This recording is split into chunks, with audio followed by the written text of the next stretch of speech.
See, the next one is arrange the following in order of increasing molar conductivity. Third question from book bag. So the first complex what is given, it is a anionic complex and counter simple cation. Okay, counter cation. So magnesium, how many amine? 1 amino pentachloridochromium.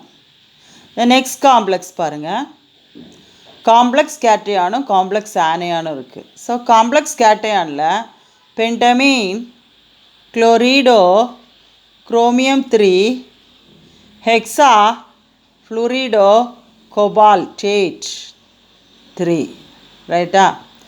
அடுத்தது next complex வந்து பார்த்திங்கன்னா ஒரு cationic complex தான். So பாருங்கள், 3 amine ammonia இருக்குது. Okay, triammine trichlorido chromium.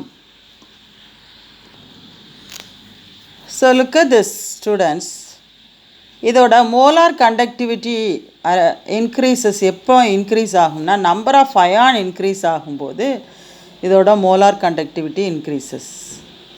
So let us take the complex, that is the third complex எடுத்துக்கோங்க. இந்த third complex எப்படி இது அயனைஸ் ஆகுமா? ஆகாது. சரியா, காம்ப்ளெக்ஸ் அயானா அப்படியே எக்ஸிஸ்ட் ஆகுது. அப்போ அதோட மோலார் கண்டக்டிவிட்டி ரொம்ப ரொம்ப கம்மி.